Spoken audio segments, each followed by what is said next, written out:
Israel और Iran के बीच युद्ध का तनाव चरम पर है। दोनों देशों की सेनाएं एक दूसरे पर भीषण हमले कर रही हैं। इससे पूरे खाड़ी में तनाव एक बार फिर से बढ़ गया है।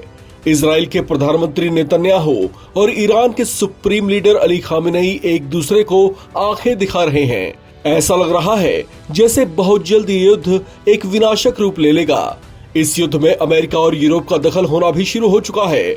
खाड़ी में अमेरिकी सैन्य ठिकानों पर हाई अलर्ट है। ईरान के संभावित हमलों को देखते हुए वो पूरी तरह से डिफेंसिव मोड में है, जबकि फ्रांस की हलचल भी तेज होती दिख रही है। इजराइल और ईरान में जारी जंग के बीच फ्रांस के सबसे शक्तिशाली राफेल फाइटर जेट को लेकर बड़ी खबर आई है।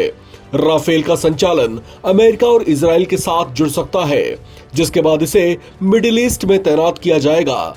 ऐसी संभावनाएं ईरानी मीडिया आउटलेट पर्शियन न्यूज की रिपोर्ट में जताई गई हैं।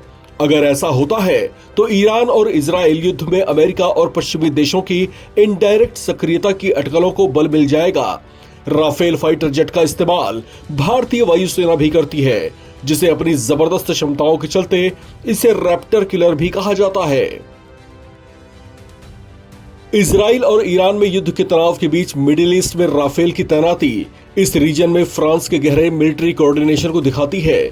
साथ ही ये पाकिस्तान चीन के उस प्रोपेगेंडा को भी गलत साबित करती है, जिसमें ये दावे किए जा रहे थे कि पाकिस्तान ने ऑपरेशन सिंदूर के दौरान भारत के राफेल जेट मार गिराए थे।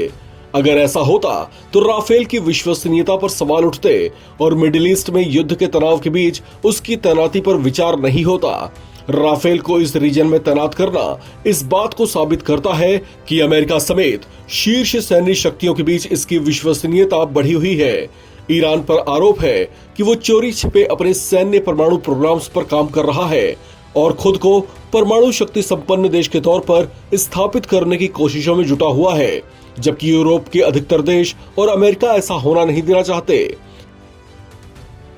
इजराइल का ईरान पर हमला करना अमेरिका के इशारे पर माना जा रहा है, जबकि इसके पीछे मुख्य कारण भी उसका सैन्य न्यूक्लियर प्रोग्राम्स को सक्रिय रखना माना जाता है। आपको बता दें कि ईरान बिना अमेरिका के दबाव में आए ये कहकर खुद को डिफेंड करता रहा है कि उसके न्यूक्लियर प्रोग्राम्स असैन्य हैं, यानी वो अपनी आर्म्ड पावर्स में परमाणु क्षमता को जोड़ने पर काम नहीं कर रहा, जबकि अमेरिका के आरोपों को भी उसने यही कहते हुए खारिज कर दिया था।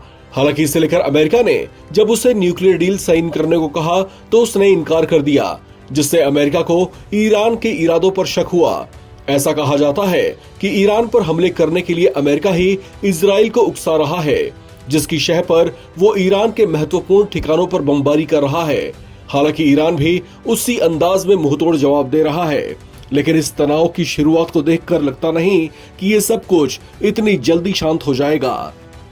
इस खबर में फिलहाल इतना ही। बाकी अपडेट्स के लिए आप बने रहें एनबीटी ऑनलाइन के साथ।